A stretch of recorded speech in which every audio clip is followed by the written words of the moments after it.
Guten Tag. Wer derzeit am meisten Angst vor künstlicher Intelligenz hat? Nun, es sind die Menschen, die sich damit auskennen.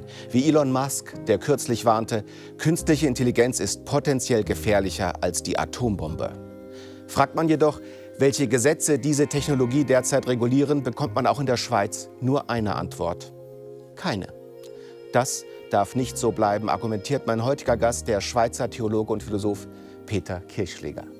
Von seinem Lehrstuhl in Luzern aus fordert er global verbindliche Standards zum Schutz der Menschenrechte vor der künstlichen Intelligenz und findet damit immer mehr Gehör, auch bei der UNO. Herzlich willkommen in der Sternstunde Philosophie. Herzlichen Dank für die Einladung.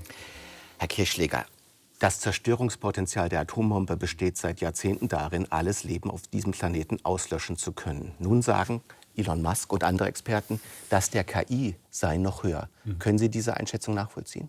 Ich würde schon sagen, dass wir das ernst nehmen sollten, weil wenn jemand wie Elon Musk, der sehr nah dran ist an Technologie und den man sicherlich für vieles kritisieren kann, aber für etwas nicht, dass er nämlich technologiefeindlich sei, so etwas sagt, dann müssten wir das, glaube ich, ernst nehmen und uns überlegen, was wir diesbezüglich tun.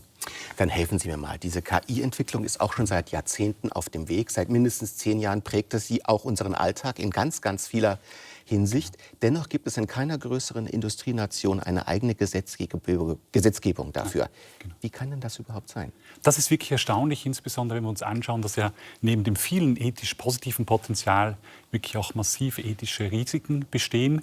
Und ich glaube, es hat unter anderem damit zu tun, dass man auch Sorge hat, dass man mit Regulierung möglicherweise etwas Ethisches, Positives, was daraus entstehen könnte, damit unterbinden würde. Und vor allem hat es damit zu tun, dass halt massive wirtschaftliche Interessen an dieser technologiebasierten Innovation hängen. Schlafen die Regierungen diesbezüglich aus Ihrer Sicht? Ich will nicht sagen, dass sie schlafen. Ich glaube, sie erkennen auch, dass eigentlich eine Handlungsnotwendigkeit besteht. Aber es wirken ja auch Kräfte auf sie ein, in Form von massivem Lobbying, massiver Interessensvertretung seitens der Technologiekonzerne, die sehr gut dafür sorgen, jetzt aus ihrer Sicht, dass da nicht reguliert wird. Sie haben natürlich auch immer gute schlagende Argumente. Ich meine, wenn Sie sich mit einer Suchmaschine anlegen, die global fast keine Konkurrenz kennt, dann kann es natürlich schon passieren, dass man sie dann auf dieser Suchmaschine gar nicht mehr findet, aber halt auf Seite 10. Und das ist halt zum Beispiel dann für eine politische Karriere nicht unbedingt das, was man sich wünschen würde. Das sind also ganz spezifische Druckverhältnisse. Sie haben von Lobbyismus, von Einflüssen gesprochen. Es gibt natürlich auch den Lobbyismus der Philosophie oder auch der Theologie. Das wäre auch eine weitere Frage, die ich habe. Wieso fällt es auf einen jungen Ethiker, Theologen und Philosophen aus Luzern, den ersten wirklich globalen Anlauf zu nehmen, zu sagen, wir brauchen eine globale Behörde, die KI reguliert? Hat das vor Ihnen noch niemand anderes getan oder gedacht? Ich kann nur sagen, dass ein mehrjähriges Forschungsprojekt, das ich an der Yale University in den USA beginnen durfte und dann an der Universität Luzern finalisieren durfte, das beinhaltet 2 ganz konkrete Handlungsvorschläge, eben da entsprechend die Regulierung menschenrechtsbasiert vorzunehmen, also mal diesen Minimalstandard, diesen absoluten Minimalstandard zumindest mal zu garantieren im Bereich von sogenannter künstlicher Intelligenz und gleichzeitig halt auch aufgrund dessen, was wir jetzt in den letzten 2 oder 3 Jahrzehnten eigentlich gelernt haben, dass es auch jemand braucht, der dann die Regulierung auch umsetzt. Also es nicht reicht zu sagen, ja, es gibt einen neuen rechtlichen Rahmen, sondern es eben auch jemand braucht, der dann dafür sorgt, dass sich die AkteurInnen auch an diesen rechtlichen Rahmen halten. Und wenn das nicht der Fall sein sollte, dass man dann auch entsprechend halt mit Sanktionen zu rechnen hat. Ihr Impuls ist ja bestechend einfach und bestechend solide. Er besteht darin, analog einer Behörde, wie sie zum Beispiel für die Atomenergie und Atomwaffen besteht, da gibt es eine globale Überwachungsbehörde, eine für die KI zu schaffen. Und das ethische Fundament, das diese UN-geleitete Behörde leiten soll, ist das schmalste und direkteste, das wir kennen, nämlich die Menschenrechte. Das ist ja eigentlich eines, wo man sagen würde, das müsste sehr schnell Konsens erzeugen können. Erfreulicherweise hat das auch wirklich sehr viel positives Echo erfahren. Also beide Vorschläge. Ich denke, es hat auch damit zu tun, dass der Minimalstandard der Menschenrechte, wenn ich sage Minimalstandard, sage ich das deswegen, weil Menschenrechte ja nichts anderes tun, als erstens physisches Überleben zu garantieren. also zum Beispiel mit dem Recht auf Nahrung. Und zweitens, ein menschenwürdiges Dasein zu garantieren, also zum Beispiel in Form von politischen Mitbestimmungsrechten, dass ich eben auch mitbestimmen darf, Autonomie mich einbringen darf. Und dieser Minimalstandard hat aber bringt noch zwei weitere Vorteile mit sich, auch für technologiebasierte Innovationsprozesse, nämlich zum einen, dass Menschenrechte Innovation schützen und fördern. Ich möchte es am folgenden Beispiel erläutern. Wenn Sie sich vorstellen, wir haben zwei Labors. In einem Labor dürfen Sie Autoritäten nicht hinterfragen. Sie haben nicht Zugang zu allen Informationen. Es gilt kein Recht auf Meinungsfreiheit. Und im anderen Labor haben Sie Zugang zu allen Informationen, sind dazu aufgefordert, Autoritäten zu hinterfragen. Und Sie können frei Ihre Meinung äußern. Welches ist wohl innovativer? Ist offensichtlich das Zweite. Also Menschenrechte können da eben auch Innovation schützen und fördern. Ich verstehe Sie richtig. Es geht darum, auch Menschenrechte innerhalb der Forschungsprozesse selbst zu etablieren.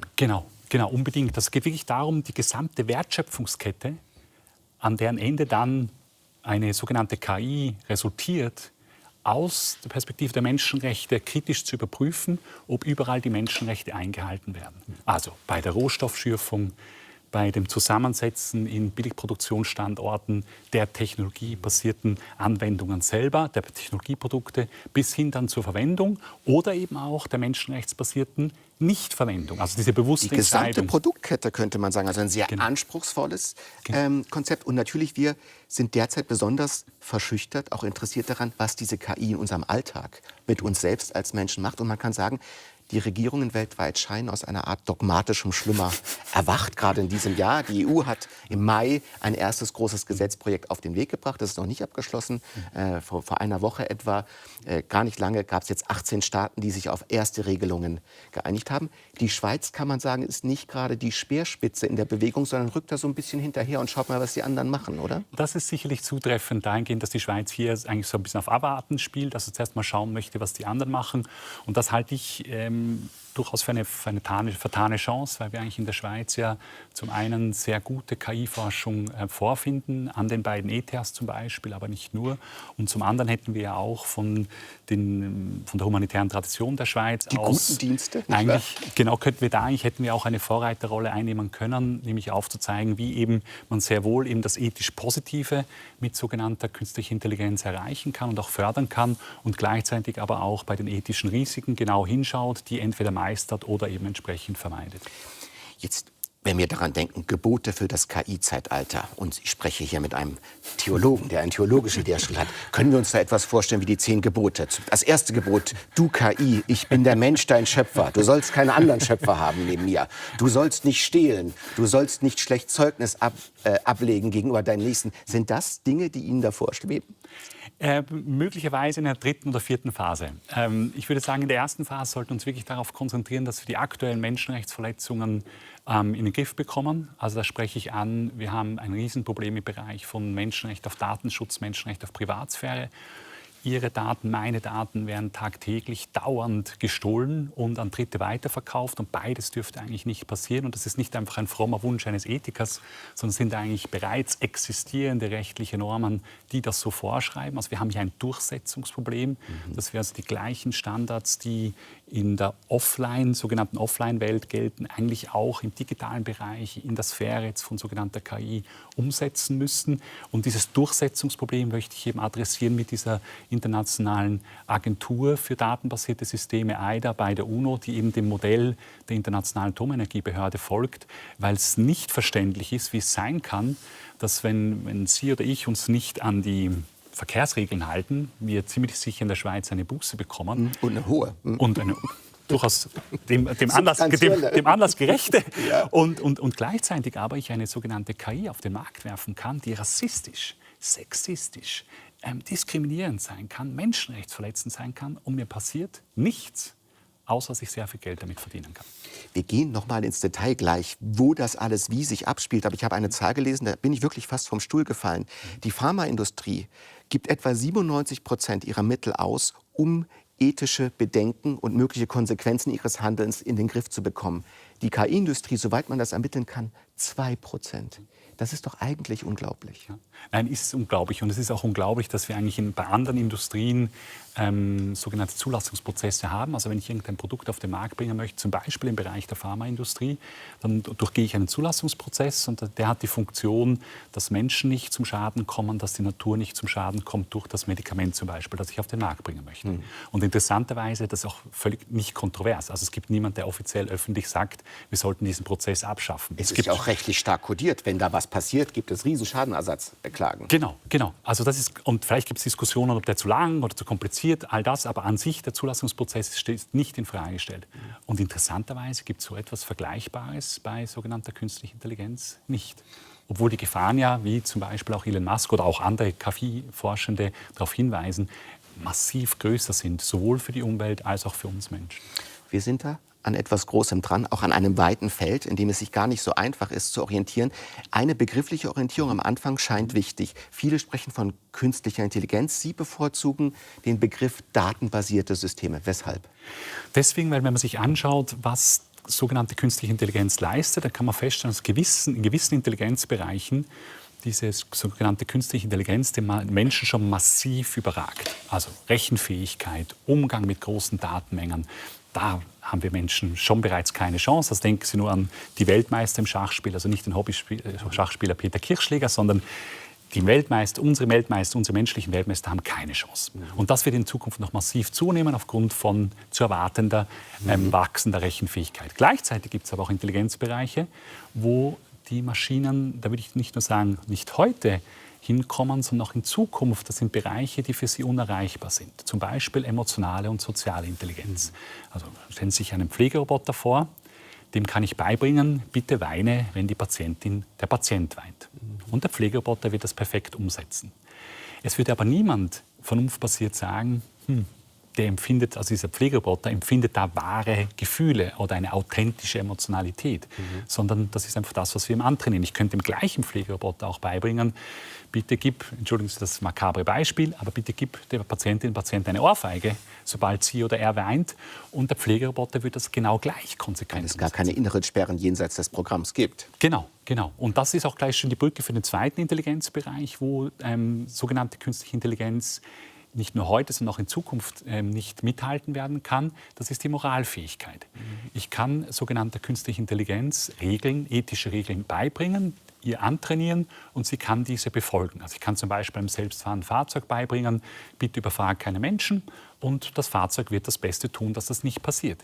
Ich kann aber genau dem gleichen selbstfahrenden Fahrzeug auch beibringen, bitte bring mich so schnell wie möglich von A nach B, koste es, was es wolle, also inklusive überfahre auch Menschen, wenn die im Weg sind. Und das selbstfahrende Fahrzeug wird das genau gleich perfekt umsetzen. Im Unterschied zum menschlichen, sag mal, Taxifahrer, Taxifahrerin, die dann sagen würde, entschuldigen Sie mal, mag es sein, dass Sie jetzt in Eile sind, aber das geht dann zu weit. Wir bewegen uns jetzt schon in einem sehr, sehr interessanten Bereich, auch philosophischen Bereich, weil vielleicht ein Kritiker Ihres Ansatzes würde sagen, wir können auch Menschen beibringen, sich zu entmenschlichen. Wir sehen das ja gerade in der Welt, was zum Beispiel in dem Angriff der Hamas auf Israel passiert ist. Die sind wie Roboter gesteuert, in entmenschlichender Weise vorgegangen. Und da würde man sagen, Menschen sind doch da gar nicht sicherer als Maschinen. Was ist denn da der Vorteil? Ich glaube, der Vorteil ist, dass Menschen die Fähigkeit, das Potenzial dazu haben, anders zu handeln, anders zu denken, aus ihrer Freiheit heraus. Gibt es einen Freiheitsraum, den die Maschinen nicht entwickeln können, würden Sie sagen? Genau, das würde ich sagen, das ist der entscheidende Unterschied, dass Menschen frei, im Potenzial sind wir frei und können zwischen ethisch richtig, falsch, gut und schlecht entscheiden. Und Maschinen fehlt diese Freiheit, weil sie, bildlich gesprochen, die erste Zeile des Codes auf Menschen zurückgeht. Das heißt, wir bleiben in dieser Fremdbestimmung des Menschen gefangen, insbesondere im ethischen Bereich, weil natürlich kann sich ein selbstlernendes System, eine selbstlernende KI kann sich auch selber Regeln geben. Nur die ethische Qualität ist der sogenannten künstlichen Intelligenz nicht zugänglich. Und deswegen würde ich dazu einladen, dann Dinge auch beim Namen zu nennen, also genau zu schauen, was können sie nicht, was ist eigentlich der Kern. Und der Kern von sogenannter künstlicher Intelligenz sind Daten, Daten, Daten, Daten. Deswegen datenbasierte Systeme. Und das finde ich auch in Ihrem Ansatz besonders überzeugend. Es wird ja sehr viel phantasmatisch darüber diskutiert, was denn jetzt mal passiert, wenn diese KI-Systeme wirkliches Bewusstsein, was auch immer das sein mag, entwickeln. Während Sie sagen, ethisch müssen wir dort ansetzen, wo diese Programme geschrieben und gemacht werden und worauf sie basieren. Und der erste große Schatz, deswegen datenbasierte Systeme, ist die Frage, wo kommen diese Daten überhaupt her und wem gehören sie und wie werden sie verwendet? Genau. Ja, und da glaube ich, wenn wir da ansetzen, haben wir auch einen Hebel, wirklich ganz grundlegende Veränderungen zu erreichen, dass wir wirklich besser die ethischen Chancen von datenbasierten Systemen nutzen können und gleichzeitig eben die ethischen Risiken auch besser in den Griff bekommen. Zu solchen Risiken, in ganz alltäglichen Beispielen, wie zum Beispiel am Flughafen, haben wir jetzt einen kleinen Film, da sehen wir mal, wie sich das alltäglich überschattet. Sobald ich den Scanner betrete, muss der Beamte auf dem Bildschirm auswählen, ob ich männlich oder weiblich bin. Wählt er männlich, sind meine Brüste zu groß im Vergleich zum durchschnittlichen Männerkörper in der Datenbank. Sie werden einen Alarm auslösen. Wählt er weiblich, weicht mein Genitalbereich von dem durchschnittlichen Frauenkörper ab. Mit anderen Worten, ich kann nicht gewinnen. Auf dem Bildschirm erscheint ein abstrahierter Körper und, wie ich erwartet habe, markieren gelbe Pixel meinen Schambereich. Der Scanner hat meinen Körper als anormal eingestuft. Und der Sicherheitsbeamte winkt mich zu sich. Schon tasten 2 Beamte meine Brust und meinen Genitalbereich ab, während eine Schlange von Reisenden dabei zuschaut. Frage an den Ethiker, der sich mit KI beschäftigt. Welche Dimensionen scheinen da auf in diesem ganz konkreten, sehr alltäglichen Fall? Zum einen die Problematik, dass wir bei Daten grundsätzlich mal davon ausgehen, dass die objektiv und neutral und fair sind, was sie nie sein können und nie sein werden. Das sind Daten, die haben Verzerrungen drin, sogenannte Biases. Also das sind Dinge, die wir von unserem Gedanken, Verstehens, Wissenshorizont in die Daten hinein programmieren, also in den Daten drin stecken, aber gleichzeitig auch unser Umgang mit Daten, wie wir dann Algorithmen festlegen, also Regeln, wie die Daten dann aufeinander interagieren sollen und miteinander interagieren sollen, da stecken solche Verzerrungen drin, die von uns subjektiv stammen. Und das führt dann eben zu solchen Ergebnissen, dass dann ein Mensch nicht als das erkannt wird, was er eigentlich ist oder was sie eigentlich ist. Also dieses Problem der Bias, der Verzerrung, hat eigentlich 2 Ebenen, wenn ich sie richtig verstehe. Einerseits die Frage, aus welchem Datenpool stammen die Daten überhaupt? Und das ist immer eine Selektion von allen möglichen Daten, die man haben kann. Und die zweite, die Bewertung des Datenpools durch die Algorithmen. Also eigentlich eine Doppelverzerrung, wenn man korrekt spricht. Und diese Doppelverzerrung in diesem Fall würde sich zeigen, erstmal sind die Datenmengen natürlich nicht von Transgender-Personen stark beeinflusst, denn die sind immer noch sehr selten oder selten. Und das Zweite ist, dass die Bewertungen auch nicht darauf eingestellt sind, sodass es dann zu solchen alltäglichen Entwürdigungen kommt. Weil zum Beispiel das Team, das die Software entwickelt hat, nicht unbedingt auch noch Transgender-Personen umfasste. Ne? Und wer jetzt glaubt, das ist nur ein Einzelfall mit einer sehr, sehr seltenen Anwendung, zum Beispiel bei Menschen mit schwarzer Hautfarbe oder bei Frauen und Männern, sind dann in diesen Bewertungsskalen sehr messbar ganz, ganz alltägliche Verzerrungen, die auch zum Beispiel für Jobsuchen oder für Kompetenzbeurteilungen wesentlich sind. Und da ist natürlich die große Gefahr, dass wir zu viel Vertrauen, also sogenanntes Übervertrauen, eigentlich dann in Maschinen stecken, an denen einfach dann blind vertrauen, obwohl das ja nicht dürften, weil eben diese Verzerrungen drinstecken. Und das führt dann eigentlich zu Mehrfachdiskriminierungen von betroffenen Personen. So, jetzt stellen Sie sich mal vor, ich arbeite für Google oder für ein anderes großes Unternehmen. Die würden sagen, wir kennen das Problem. Aber diese Person würde an jedem Flughafen der Welt auch sonst rausgewunken. Und wenn unsere Algorithmen mal besser sind, wir brauchen nur mehr Daten, dann sind wir menschlicher als jeder Sicherheitsbeamte am Flughafen. Ja, ich glaube, es sind 2 Aspekte, die da in Betracht gezogen werden müssen. Zum einen, dass wir nie erreichen werden, dass die Daten diese Qualität haben werden. Also das werden wir nicht schaffen, weil wir schlussendlich immer eben auf Datensätze zurückgreifen werden, die von Menschen auch generiert worden sind. Das heißt, da haben wir Verzerrungen drin. Und zum anderen ist es einem Menschen in der Situation zuzutrauen, mit der sogenannten regelüberragenden Einzigartigkeit des Konkreten umzugehen. Was meine ich mit regelüberragend? Was man auch Urteilskraft nennt. Dass man auch genau, dass man Urteilskraft nennt, dass ich also auf den Menschen setzen kann in der Situation, der dann das eben über die Daten hinausgehend beurteilen kann und erkennen kann, die Maschine zeigt mir das jetzt nicht an, aber eigentlich ist das eine Transgender-Person jetzt in dem Fall des Flughafen beispielsweise und das ist problemlos. Also Sie haben eine gewisse Skepsis hinsichtlich des utopischen Diskurses der KI, sagen, das sind sogenannte Kinderkrankheiten, wir werden mehr Daten haben, wir werden feinere Regeln haben, wir kriegen das nicht nur in den Griff, wir werden sehr viel fairer sein, als es die Menschen jemals sein können. Würden Sie sagen, das sollte man nicht in dieser Weise gleich glauben? Nein, und zwar aus verschiedenen Gründen nicht. Ich glaube, zunächst einmal schon bereits in der Gegenwart sollten wir genauer hinschauen, dass es nicht Kinderkrankheiten sind, sondern dass wir teilweise im Kern von Geschäftsmodellen Menschenrechtsverletzungen vorfinden. Also es ist nicht ein, Könnten Sie da ein Beispiel nennen? Das ist nicht ein ungewünschter Nebeneffekt, dass wir Datenschutz- und Privatsphäreverletzungen haben auf allen Social-Media-Plattformen, sondern es ist Teil des Geschäftsmodells. Ich möchte die Leute so lange wie möglich auf meiner Plattform, um möglichst viele Daten von ihnen stehlen zu können und die dann möglichst teuer an Meistbietende weiterverkaufen zu können. Das ist nicht einfach ein mühsamer Nebeneffekt, den ich halt irgendwann mal korrigieren möchte, sondern das ist Kern des Geschäftsmodells. Und das müssen wir als solches auch benennen, weil da müssen wir die Schrauben drehen, dass das in Zukunft besser wird. Und das andere ist dann, dass wir in der Zukunftsperspektive sehe ich noch nicht die Handlungsbereitschaft und den Veränderungswillen, diese Themen in den Griff zu bekommen von selber. Also aus der Industrie heraus, meinen Sie? Aus der Industrie heraus. Ich habe auch gehofft, dass die Technologiekonzerne anders diese Themen angehen würden. Und was wir aber faktisch sehen, ist ein sehr problematisches Rechtsstaatsverständnis, das im Kern eigentlich zur Aussage hat, und das machen sie auch öffentlich, wir halten uns nicht an die Gesetze, solange es für uns profitabel ist. Also solange die Bußen tiefer sind als den Gewinn, den wir mit der Rechtsverletzung erreichen, brechen wir die Gesetze weiter. Und da müssen die Staaten aufwachen, da muss die internationale Gemeinschaft aufwachen, weil es hat nochmal einen qualitativen Unterschied, ob das Unternehmen hinter verschlossener Tür sagen und vielleicht denken und einige vielleicht das tun und selbstverständlich nicht alle, aber vielleicht einige, oder wenn sich die großen Technologiekonzerne in die Öffentlichkeit stellen und sagen, wir halten uns nicht an die Gesetze, solange es sich für uns lohnt, weil die Bußen zu tief sind. Also da gilt es wirklich deutlich nachzubessern, im Zuge der Durchsetzung der bereits existierenden rechtlichen Standards, mit den Instrumenten, die der Rechtsstaat uns da zur Verfügung stellt. Jetzt könnte man natürlich sagen, wir sehen, wie schwierig das bei der Steuer ist, wir sehen, wie schwierig das bei anderen globalen Herausforderungen ist. Was gibt Ihnen in der Hoffnung, und das wäre ja eine sehr realistisch orientierte Frage, dass das jemals bei der KI besser wäre, einen Bereich, der wirklich global ist und dem man sich sehr leicht entziehen kann mit einem Wechsel des Servers? Zum einen der Blick in die Geschichte.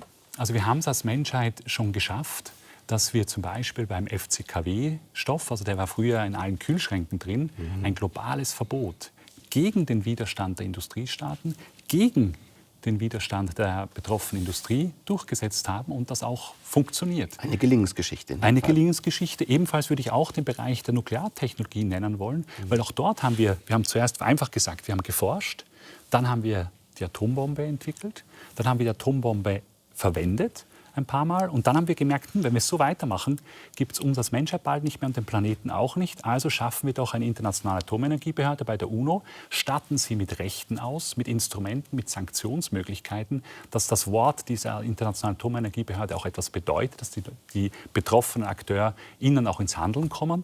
Und das hat weitestgehend funktioniert. Ich sage nicht, es ist eine perfekte Lösung. Ich weiß auch um die geopolitischen Implikationen dieser internationalen Atomenergiebehörde.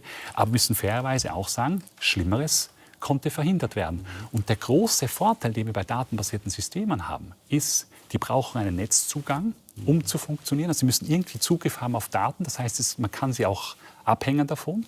Und gleichzeitig regulieren in diesem Sinne. Genau. Und gleichzeitig hinterlassen sie auch Datenspuren. Das heißt, ich kann nachverfolgen, wer da wie agiert, wenn ich eben entsprechend sanktionieren oder auch Dinge unterbinden möchte, wie zum Beispiel digitale Menschenrechtsverletzungen. Ich finde das übrigens sehr schön, wie selbstverständlich Sie von diesem Wir sprechen. Das ist der Ethiker mit globaler Perspektive. Wir haben die Atombombe erfunden. Nein, die Amerikaner haben sie erfunden. Aber die Menschen müssen sie kontrollieren. Das heißt, Sie denken immer schon von diesem globalen, die Menschheit muss sich darum kümmern, wir. Sehr stark, weil ich denke, der ganze Bereich des datenbasierten Systems ist ein globales Phänomen. Also ich halte nationale Regulierungsversuche, regionale Regulierungsversuche, wie zum Beispiel jetzt in der EU, für sehr sinnvoll und wichtig. Aber die müssen gleichzeitig verbunden sein mit dem Ziel, dass wir als globale Gemeinschaft darauf hinarbeiten, dass wir datenbasierte Systeme so in den Griff bekommen, dass sie wirklich dazu beitragen, dass Menschen gedeihen können, dass der Planet gedeihen kann und nicht, dass die Menschheit darunter leidet und der Planet darunter leidet. Wir feiern ja dieses Jahr 75 Jahre Erklärung der Menschenrechte. Und das ist einerseits ein sehr freudiges Ereignis. Historisch ist es aber auch eine Tatsache, dass diese Erklärung nur möglich war im Schatten des Holocaust, im Schatten des Zweiten Weltkrieges, im Schatten von Hiroshima. Man könnte das auch sehr dystopisch oder dunkel so deuten, man braucht erst die Katastrophe, um auf die Regeln zu kommen. Haben Sie manchmal Angst, dass die Bewusstseinswerdung hinsichtlich der Möglichkeiten von KI erst eine Katastrophe erzeugen muss, um wirklich griffige Regeln zu erzeugen? Ich würde argumentieren, wir haben die Katastrophe bereits und erleben sie bereits. Das ist also interessant, wenn wir jetzt datenbasierte Systeme nehmen, die ermöglichen uns, Menschen zu manipulieren. Also ich kann zum Beispiel Bürgerinnen und Bürger, wenn ich deren Datensätze habe, kenne ich die eigentlich besser als sie sich selbst. Also inklusive auch uns. Also uns kennen datenbasierte Systeme besser als wir selbst. Und die wissen dann ganz genau, welche Tasten auf dem Klavier gespielt werden müssen, damit die Musik erklingt. Sprich, dass wir dann so abstimmen oder so wählen, wie das die datenbasierten Systeme wollen. Und da gibt es ganz konkrete Beispiele, dass das bereits passiert ist. Also der Brexit-Entscheid, ich möchte jetzt nicht den Ausgang, das Resultat Firma kommentieren. Cambridge Analytica, die hat dort sehr, sehr gezielt mit diesen Methoden gearbeitet. Hatten wir auch mal eine Sternstunde zu diesem Thema. Ja? Oder auch die US-amerikanische Präsidentschaftswahl, die dann zu 2016 zur Wahl von Donald Trump geführt hat. Auch da geht es nicht darum, das zu kritisieren, wer dann gewonnen hat, sondern nur den Vorgang selber, das basierend auf, damals war das noch Facebook, heute Metadaten, hier Bürgerinnen und Bürger manipuliert worden sind. Und das reicht schon, glaube ich, für eine Katastrophe. Würden Sie sagen, das ist menschenrechtsrelevant? Das ist höchst menschenrechtsrelevant. Das ist schlussendlich unser Menschenrecht auf politische Mitbestimmung massiv unterwandert, weil wir dann nicht mehr wissen, ja, bin ich das selber, der da noch entscheidet, oder bin ich da eben manipuliert? Und ich sage ganz bewusst Manipulation, weil wenn wir ein klassisches Wahlplakat auf der Straße sehen, dann ist es Beeinflussung, weil dann kann ich mich als Mensch kritisch dazu verhalten. Ich merke, okay, da gibt es ein Plakat, da will mir jemand eine politische Botschaft verkaufen und ich kann mich dazu positionieren. Wenn ich aber datenbasierte Systeme in den Blick nehme, dann merke ich das nicht, was da gerade mit mir passiert, und ich kann das auch gar nicht merken, weil die mich besser kennen als ich selbst. Und es geht ja noch weiter. Mir werden Geschichten erzählt, und ich frage gerne den Experten, ob sie wahr sind. Zum Beispiel können Gesichtserkennungsprogramme sehen, wie meine Gesichtszüge sind. Sie können zum Beispiel eine depressive Stimmung analysieren. Das kann man noch mit gewissen Wortwahlen, die bei depressiven Menschen häufiger vorkommen, koppeln. Und dann passiert Folgendes. In meinem Thread werden mir stimmungsmäßige Dinge reingespielt, die diese Stimmung nicht etwa ändern, sondern vertiefen, weil die Firmen begriffen haben, wer depressiv wird, hat diese Inhalte und nimmt sie länger. Das heißt, er ist länger im Thread. Und das würde man sagen, das ist ja eigentlich ein Anschlag auf meine geistige Gesundheit, der da vollzogen wird. Absolut. Also ein großes Problem, das ich aus menschenrechtlicher Perspektive auch sehe aktuell, ist wirklich die Sorge, die ich habe um die mentale Gesundheit von Kindern, Jugendlichen, aber auch Erwachsenen. Weil wir natürlich da eigentlich 7 Tage, 24 Stunden fast schon dieser Manipulation ausgesetzt sind und es gar nicht mehr uns möglich ist, uns dem zu entziehen. Und wir können ein ähnliches Phänomen ja leider auch bei rassistischer Hassrede beobachten, dass Technologiekonzerne es leider unterlassen, da wirklich substanziell massiv einzuschreiten, was dazu geführt hat bereits in der Vergangenheit, dass gewisse Menschen dann so aufgeheizt worden sind durch Falschinformationen, sogenannte Fake News. Das geht ja noch hin bis zu Deepfake, also wo ich gar nicht mehr weiß, ob die Person, die ich da sehe, jemals das überhaupt gesagt hat. Aber ich sehe es, als ob das wahr wäre. Und die haben dann Gewalttaten in der realen Welt verübt. Und wir wissen dank Whistleblowern von damals Facebook, heute Meta, dass der Konzern das gewusst hat, die Möglichkeit gehabt hätte, einzuschreiten und diese Hassrede online zu unterbinden und sich dafür entschieden hat, das nicht nur weiterlaufen zu lassen, sondern auch noch anzuheizen, weil sie gesagt haben, je länger die Menschen auf der Plattform bleiben, desto mehr Geld verdienen wir. Herr Kirchschläger, das ist ja ein Skandal der praktischen Vernunft, der hier die ganze Zeit täglich sich vollzieht. Es mangelt offenbar nicht an Faktenwissen diesbezüglich, und doch, und jetzt verwende ich mal wir, doch lassen wir uns das gefallen. Das ist doch gar nicht denkbar. Man müsste doch sagen, es müsste schon längst umfangreiche Schadenersatzklagen geben, die durchgesetzt werden. Warum passiert denn das nicht? Weil wir, glaube ich, wirklich ein Durchsetzungsproblem haben. Also wir haben nicht die Institution, die sich da genügend darum kümmert. Gleichzeitig ist es auch von der Vielschichtigkeit nicht, also kann der Eindruck entstehen, dass digitale Transformation, der Einsatz von datenbasierten Systemen etwas ist, was quasi wie vom Himmel gefallen ist, naturgegeben ist. Wir müssen das einfach über uns ergehen lassen. Und ich würde massiv dagegen, ein Schicksal, das über uns kommt. Und ich würde massiv dafür argumentieren, dass wir erkennen, wir sind die das gestalten können. Also wir können entscheiden, wie dieser technologiebasierte Fortschritt verläuft, ob wir uns eben fokussieren auf die ethischen Chancen der datenbasierten Systeme und die gezielt fördern, oder ob wir es wirklich einigen, ganz wenigen multinationalen Technologiekonzernen überlassen, ihre Einzelinteressen zu bedienen und sich massiv daran zu bereichern, auf Kosten faktisch des Restes der Menschheit und des Planeten. Wäre denn eine andere Mutmaßung hinsichtlich dieser Abgründigkeit im Verhältnis die, dass es auch ein Kompetenzproblem gibt, dass es eine Art Vorsprung dieser technologischen Treiber gibt und das rechtliche Medium ist so langsam. Es ist nicht nur langsam, man hat auch gar nicht das Verständnis über den Innenraum dessen, was da passiert, dass eine Regulierung vielleicht gar nicht griffig sein kann. Mir scheint das eine zu angenehme Entschuldigung zu sein für die politischen Entscheidungsträgerinnen und Entscheidungsträger, auch für die wirtschaftlichen EntscheidungsträgerInnen, weil das, wenn ich Daten klaue, das eine Menschenrechtsverletzung ist, da scheint mir keine Komplexität, mir den Blick zu verstellen. Dass ich, wenn ich junge Menschen 7 Tage, 24 Stunden einer Plattform aussetze, wie zum Beispiel TikTok, die ja sehr nah eigentlich auch an der chinesischen Regierung ist als chinesisches Unternehmen, dass das wahrscheinlich auch keine gute Idee ist für die mentale Gesundheit dieser Kinder und Jugendlichen. Plus die Daten, die dort woanders hinfließen. Und die Daten, die man dann entsprechend ausschlachten kann, das scheint mir auch etwas zu sein, was man verstehen kann relativ schnell. Also mir scheint, da ist die Komplexität, so das ist zu technisch Ausrede, wirklich eine Ausrede zu sein. Es fehlt da meines Erachtens wirklich noch am politischen Willen, diese Themen auch entsprechend anzupacken und jetzt wirklich dazu zu kommen, die Durchsetzung zu verbessern. Also wir brauchen da nicht neue Regulierung, sondern wir brauchen eine Durchsetzung der bereits existierenden menschenrechtsbasierten Standards. Würden Sie denn sagen, die Nationen haben geschlafen, die Regierungen, die Philosophen auch? Das würde ich nicht sagen, weil es gibt einen sehr intensiven philosophischen Diskurs zu dem Thema. Ich glaube, was wir sicherlich als wissenschaftliche Disziplin noch mehr machen sollten, ist wirklich auch darauf zu drängen, dass Entscheidungsträger mit Hilfe vielleicht auch von unserer Forschung oder basierend auch auf den Argumenten, die wir mühsam und sorgfältig erarbeiten und auch den Erkenntnissen, die wir gewinnen, dann entsprechend auch ins Handeln kommen. Also dass wir da auch wie politische Prozesse vielleicht auch versuchen, einfach noch besser auch zu informieren über die ethischen Chancen und Risiken dieser technologiebasierten Innovation. Mir fällt jetzt auf, wenn man Ihr Profil sieht, Sie sind katholischer Lehrtheologe, das kann man sagen.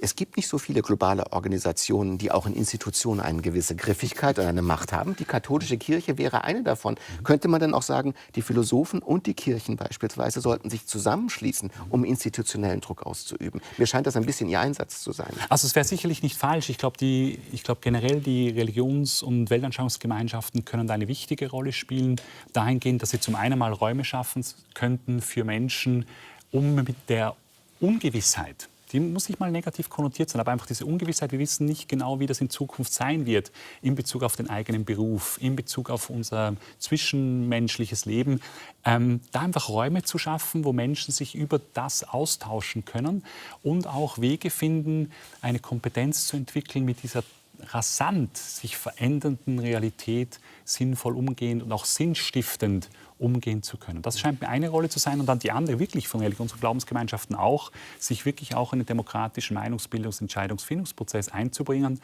um hier eine ethisch basierte Entwicklung im Technologiebereich zu unterstützen. Wir hatten von einem großen Verzerrungsproblem gesprochen, der Bias, die auf den Datensätzen beruht. Es gibt aber auch andere Einsatzfelder. Das ist mehr der Bereich Social Scoring. Da werden Bürger von gewissen Gemeinschaften oder Staaten erfasst. Sie werden bewertet und katalogisiert. Vor allem mit China verbinden wir das und in geradezu totalitärem Ausmaß, dass diese Menschen dort wirklich klar kategorisiert sind aufgrund der Daten.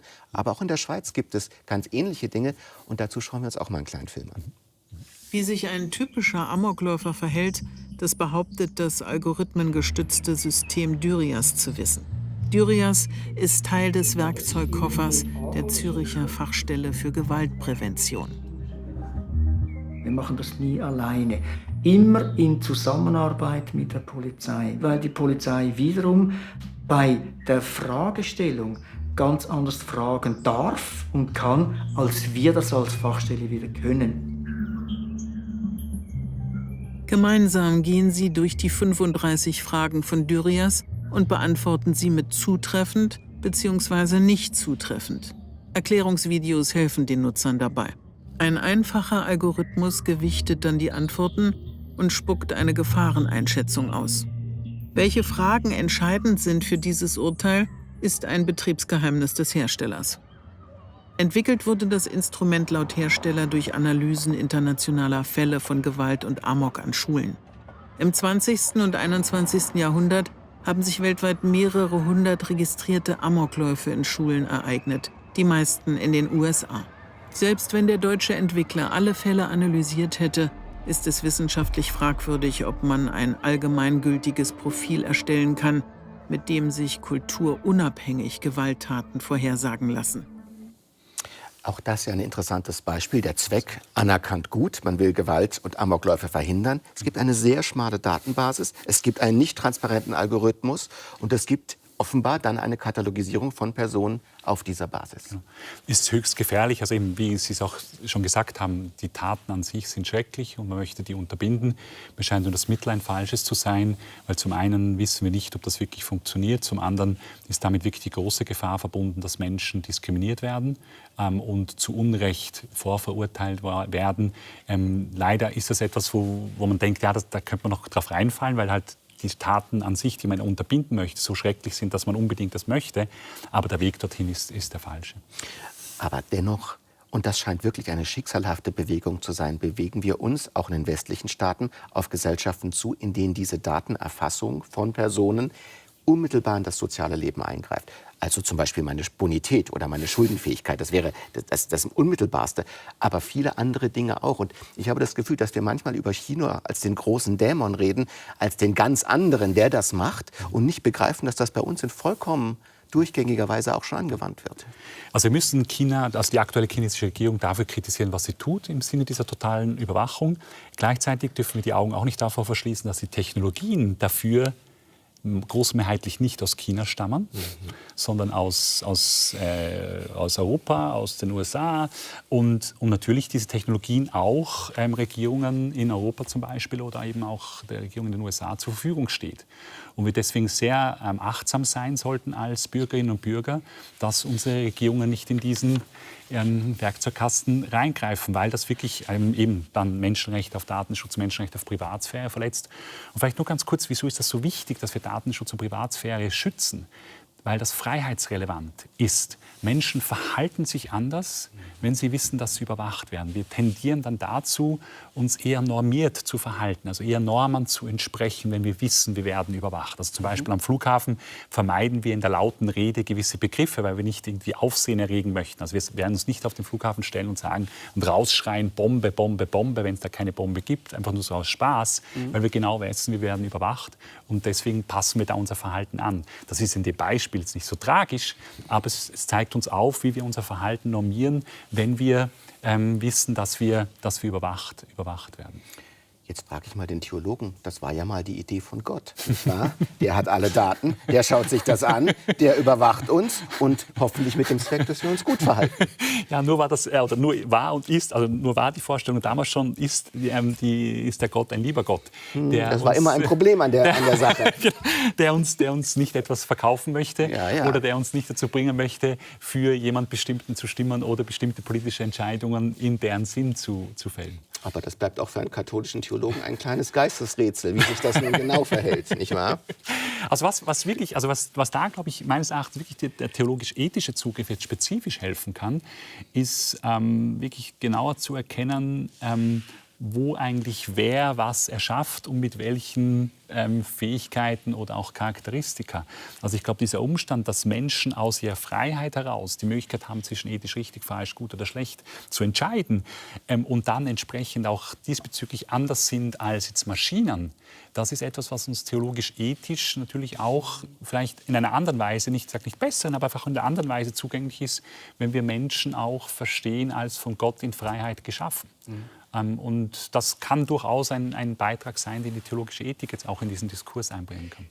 Bezüglich dieser Freiheit, auch als schöpferischer Freiheit, kann man sagen, wird die Luft auch ein bisschen dünner aufgrund der KI. Wir hatten seit einem Jahr etwa ein Programm, ChatGPT, eine sogenannte generative KI, die fast alles kreative Verhalten, die der Mensch zeigt, simulieren kann aufgrund von Daten, Texte schreiben kann, Bilder entwerfen kann, Musik komponieren kann.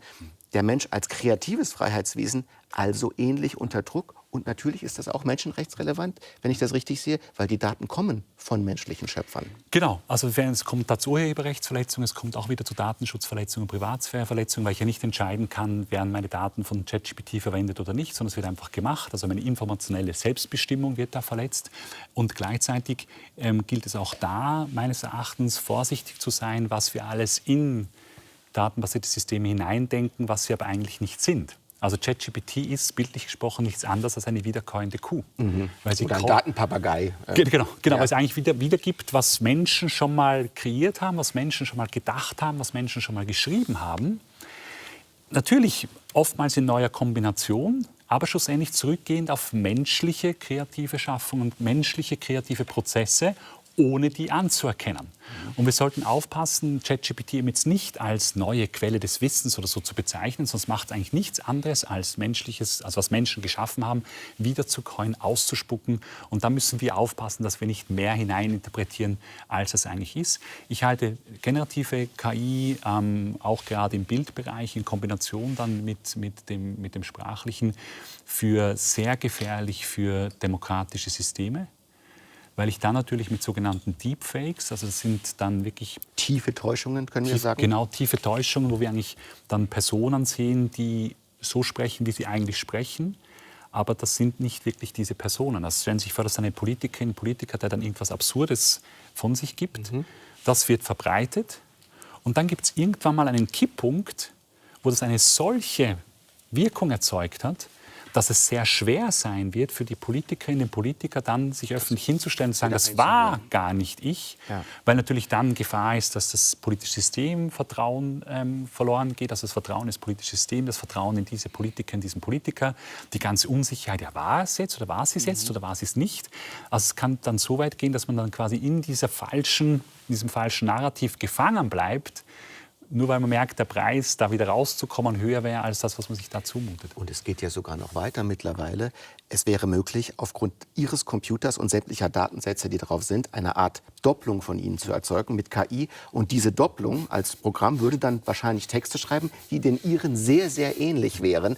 Das heißt, wir kommen auch in den Bereich, in dem sowas wie eine individuelle menschliche Stimme durch diese individualisierten Programme so weit simuliert werden kann, dass fast das, was uns auch zu Menschen macht, die Einzigartigkeit, in einen Nebel gerät. Genau. Und da müssen wir nachbessern jetzt aus rechtlicher Sicht, weil wir da noch ganz blank sind in Bezug darauf, was das mit unseren demokratischen Systemen tut an Unterwanderung, an Manipulation schlussendlich. Aber ist dieser Dämon nicht aus der Flasche? Den kriegen wir doch nie wieder rein.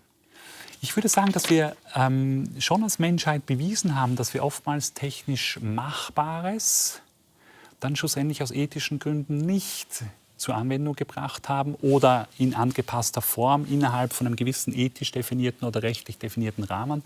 Also wir haben diese Fähigkeit und wir sollten sie nur schleunigst auspacken und anwenden im Bereich von datenbasierten Systemen, weil ich würde Ihnen zustimmen, viel Zeit bleibt uns dafür nicht. Wissen Sie, wenn man jetzt gesprochen hat wie wir, und wir halten jetzt noch mal fest, es gibt keine Regeln, null bisher, dann denkt man doch, wir sind unglaublich bescheuert. Das kann man doch nicht 10 Jahre lang so zulassen. Ich denke, sowas passiert ja nicht ganz nur zufällig. Also da gibt es ja genug, also es sind nicht viele, aber es sind ein paar ganz gewichtige Technologiekonzerne, die einfach sehr, sehr viel Geld genau damit verdienen, dass wir nichts getan haben. Und bei denen ist Goldgräberstimmung. Und die wissen auch, ewig werden sie das nicht tun können. Also versuchen sie jetzt noch das Maximum rauszuholen, was es zu holen gibt. Erfreulicherweise gibt es jetzt einen wachsenden Konsens unter den Mitgliedstaaten der UNO, dass es eine Regulierung braucht im Sinne von menschenrechtsbasierten Ansatz, von menschenrechtsbasierten datenbasierten Systemen, dass es eine International Database Systems Agency, also eine internationale Agentur für datenbasierte Systeme, EIDA, im Modell, das Modell EIDA folgend, wäre der Name der Behörde, die zu schaffen ist. Genau. Ja. Und auch Technologiekonzerne merken, dass sie da eigentlich jetzt nicht mehr dem widersprechen sollten, sondern weil sie merken, dass das wie schon sich zu stark durchgesetzt hat, diesen beiden Pfeiler. Was jetzt die nächsten Wochen und Monate zeigen wird, dass jetzt Versuche unternommen werden, EIDA quasi die Zähne zu ziehen. Also Sie spüren schon, erstens, Ihre Maßnahme hat Widerhall gefunden. Auch der Rat der Elders der UNO hat sie unterstützt. Da passiert gerade viel. Und Sie spüren, wenn ich das richtig sehe, dass die Unternehmen sich jetzt einklinken und ein bisschen Wasser in diesen Wein gießen wollen. Genau, es ist wirklich erfreulich, dass auch die UNO-Spitze die aufgegriffen hat, jetzt auch öffentlich gesagt hat, sie wollen genau das machen, also menschenrechtsbasierte Ansätze und EIDA. Und jetzt sich zeigt, dass eben Technologiekonzerne merken, also es hat keinen Sinn mehr, gegen Regulierung vorzugehen, es hat keinen Sinn, also sich dagegen zu wehren, das kommt. Es hat keinen Sinn mehr, sich gegen diese Institution zu wehren, also gegen EIDA zu wehren. Aber jetzt versuchen wir, EIDA die Zähne zu ziehen, also dafür zu sorgen, dass es nicht eine Institution werden sollte, die jetzt wirklich durchgreifen kann, die sanktionieren kann, die rechtsstaatliche Instrumente anwenden kann, wenn jemand sich nicht an die Spielregeln hält oder nicht an die Regeln hält. Und versuchen daraus ein verwässertes, Anführungsschlusszeichen, ExpertInnen-Gremium zu machen im Stile des, also das Beispiel, das da oftmals genannt wird, so als Bezugspunkt, ist der ExpertInnenrat beim Klimaschutz. Also der ist natürlich dort. Das hat ja seit 30 Jahren super geklappt, kann man sagen, in der politischen Umsetzung. Genau. Also der hat sicherlich seine Bedeutung und Wichtigkeit. Ich möchte gar nicht dieses Klimaschutzpanel in irgendeiner Form kritisieren. Nur wir sehen dort schon auch, dass wenn eine Institution keine Durchsetzungsmöglichkeiten hat, keine Sanktionsmöglichkeiten, nicht auf rechtsstaatliche Instrumente zugreifen kann, keine Druckmittel hat und keine Bußen aussprechen kann, wie das die Internationale Atomenergiebehörde aber kann, dann kommen leider, da gibt es wunderschöne Sonntagspredigten von allen. Ja, also alle haben ihre Recommendations, also ihre Empfehlungen und Richtlinien und Declarations, also Erklärungen. Da gibt es eine Fülle davon. Also wunderschöne Sonntagspredigten, aber wenn man sich unter der Woche anschaut, was passiert da rein gar nichts. Und wir müssen da ins Handeln kommen, weil schlussendlich geht es um Menschenrechtsverletzungen. Und Menschenrechtsverletzungen sind deswegen so dringend, weil da geht es ums physische Überleben von Menschen, da geht es um menschenwürdiges Leben von Menschen. Und deswegen besteht auch dieser dringliche Handlungsbedarf. Und das würde uns ja auf ein Thema führen mit den 75 Jahren, die wir jetzt haben, wie wichtig es ist, dass es global fähige Institutionen gibt, die diese Regeln auch implementieren können und auch sanktionieren können. Und auch da, ohne zu traurig zu werden, könnte man sagen, die UNO war noch nie in einem so schlechten Zustand wie jetzt, was diese Regelfestigkeit angeht. Und wir sind dabei zu gewahren, wie auch ein ganzer philosophischer Diskurs sagen würde, seid mal ein bisschen vorsichtig mit euren Menschenrechten. Das sind eure datenbasierten Menschenrechte aus der westlichen Kultur. Die brauchen wir so, wie sie sind, gar nicht. Genau. Da kämpfen Sie ja auch noch gegen an. Ja, ich denke, was wir sicherlich von diesen 75 Jahren Allgemeine Erklärung der Menschenrechte lernen können, ist zum einen, dass es Institutionen braucht, die dann eben auch rechtlich festgelegte Menschenrechte durchsetzen können und die auch entsprechender Macht ausgestattet sind. Und wenn das nicht ist, dann haben wir da Schwachstellen in der Realisierung der Menschenrechte. Und zum anderen scheint mir jetzt in Bezug auf diese globale Dimension der Menschenrechte, also ihre universelle Geltung, wichtig zu bedenken, dass wenn wir uns die Entstehungsgeschichte der Menschenrechte anschauen, die keineswegs nur in einer bestimmten Region der Welt entstanden sind. Und auch nicht in einer bestimmten Religion, nicht in einer bestimmten Kultur, nicht in einer bestimmten Tradition.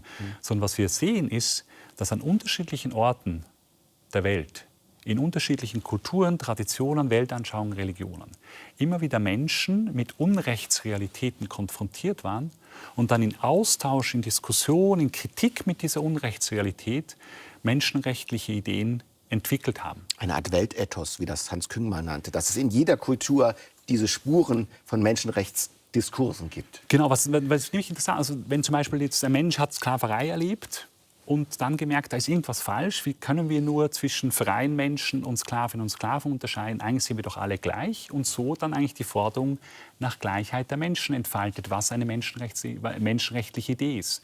Und das hat dann dazu geführt, dass die Menschenrechte von den Ideen her dann mehr und mehr eben auch in eine Verrechtlichung gekommen ist, weil man gemerkt hat, wenn wir es nicht zu Recht machen, nicht zu positivem Recht machen, das auch durchgesetzt werden kann, dann ändert sich zu wenig, dann bleiben Menschen in ihren Menschenrechten Menschenrechtsverletzungen als Opfer und wir können das nicht ändern. Das hat dann dazu geführt zu einer weiteren Verrechtlichung. Und deswegen ist die These falsch, dass es etwas sogenanntes Westliches sei, sondern das ist aus ganz verschiedenen Kulturen, Traditionen, Religionen, Weltanschauungen entstanden. Und des Weiteren kann man sich ja durchaus auch die Frage stellen, was eine geografische Kategorie wie Westen, Osten, Norden, Süden in einem normativen Diskurs zu suchen hat. Also welchen erkenntnistheoretischen Wert das eigentlich hat, weil ein Argument ist ja in der Regel nicht deswegen gut, weil es an einem bestimmten Ort zu einer bestimmten Zeit gedacht worden ist. Diese Menschen würden vielleicht analog argumentieren, ihr habt nur eure Datensätze bisher berücksichtigt. Berücksichtigt mal unsere Datensätze, in diesem Fall hier kulturelle Erfahrungen. Also in Bezug auf Datensätze würde ich sagen, ja. In Bezug auf kulturelle Erfahrungen würde ich auch sagen, ja. Da brauchen wir die Menschenrechte als Schutz, um überhaupt diese kulturelle, religiöse Vielfalt leben zu können.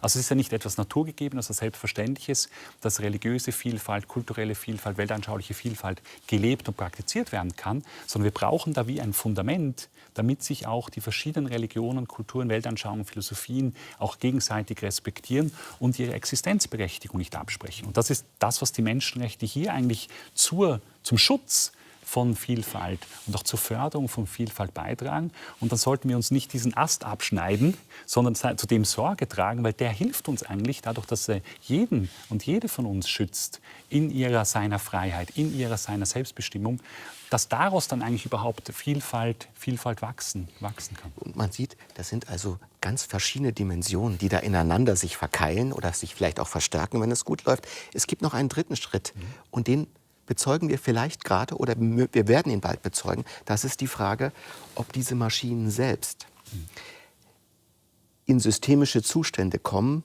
die uns glauben lassen, dass sie eigenwillig und eigensinnig entscheiden. Da gibt es verschiedene Science-Fiction-Szenarien dafür, aber es ist nicht mehr ganz auszuschließen, dass wir zumindest an einen Punkt kommen, an dem wir nicht mehr sagen können, warum es das so entschieden hat, wie es das entschieden hat und ob da nicht auch eine Form von Selbstreflexion im Spiel wäre. Das heißt, in dem Moment wären diese Maschinen selbst ethische Agenten, die man selbst mit ethischen Geboten ansprechen könnte.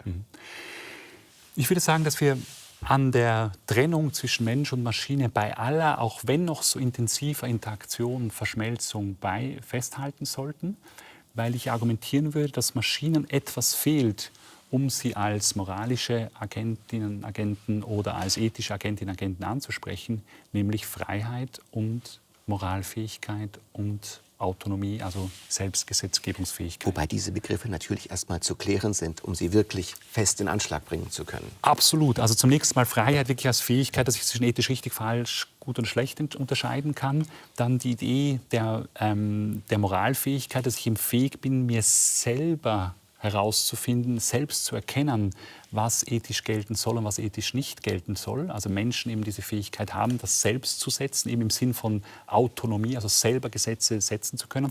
Und da würde ich eben sagen, Maschinen können sehr wohl selber neue Regeln entwickeln, das können sie jetzt schon, und sie können sich dann auch an diese Regeln halten, aber die ethische Qualität dieser Regeln ist ihnen nicht zugänglich. Und wir müssen als Menschen aufpassen, dass selbst bei Maschinen, die sehr viel selber können, wir ihnen das nicht hineininterpretieren. Also ich glaube, das ist auch für die kommenden Jahre, scheint mir das entscheidende Moment zu sein aus ethischer Sicht für die Interaktion zwischen Mensch und Maschine, dass wir nicht im Sinne eines Übervertrauens zu viel in diese Maschinen reinlesen, sondern sauber hineinprojizieren, genau, sondern sauber unterscheiden, was können da eigentlich jetzt datenbasierte Systeme und was können sie nicht und was sind auch Einzigartigkeiten des Menschen, die wir pflegen sollten, weil das wird auch das sein, was uns in Zukunft auch gegenüber von datenbasierten Systemen unterscheiden wird, nämlich kritisches Denken, Moralfähigkeit, Kreativität, also wirklich im Sinne authentischer Kreativität.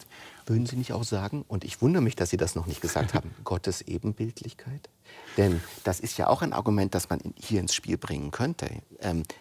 Man würde nicht sagen, dass eine KI von Gott als dessen Ebenbild geschaffen wurde, aber ein religiöser Mensch glaubt eben das. Und daraus folgt normativ auch etwas. Absolut. Also ich denke, das wäre sicherlich etwas, was man auch jetzt theologisch-ethisch dazu beitragen könnte, weil die Gott-Ebenbildlichkeit ja nicht nur bedeutet, dass wir dieses Geschenk bekommen haben, als Menschen von Gott in seinem Ebenbild geschaffen worden zu sein, sondern damit verbunden ist ja auch neben dieser Gabe auch eine Aufgabe, nämlich Verantwortung zu tragen im Sinne dieser Gott-Ebenbildlichkeit, nämlich im Namen Gottes dann eben Sorge zu tragen zu den anderen Menschen, zum Planeten.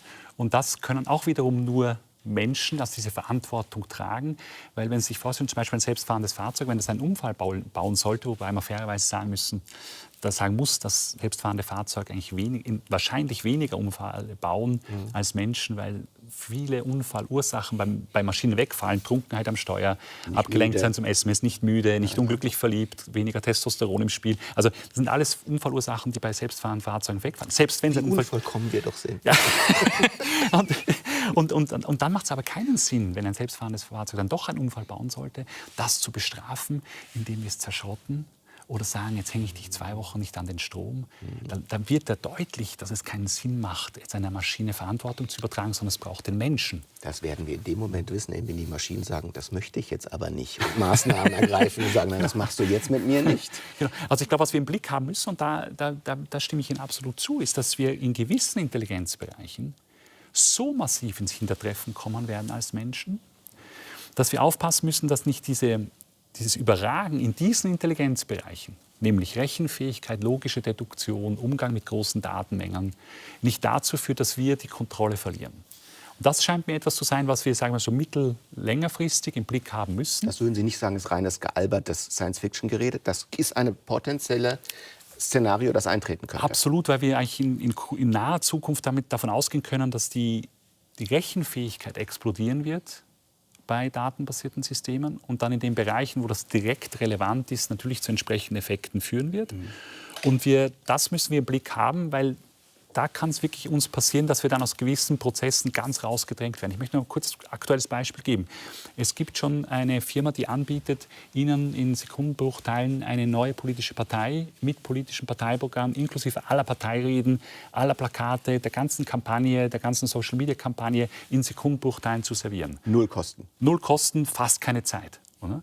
Und da muss man schon aufpassen, wenn dann gewisse politische Parteien oder auch Politiker Ihnen fast schon stolz sagen, ich schreibe meine Reden nicht mehr selber, ich lasse sie mir schreiben von einem datenbasierten System. Das ist doch ein Armutszeugnis für unsere Politik. Also wenn wir Menschen nicht mehr bereit sind, selber zu denken und selber zu schreiben, dann müssen wir wirklich aufpassen, dass uns nicht datenbasierte Systeme gleichsam das Steuer aus der Hand nehmen. Sie haben jetzt, wie ich finde, sehr richtig und sehr eindrücklich immer wieder betont, das ist kein Schicksal. Das ist noch in unserer Hand.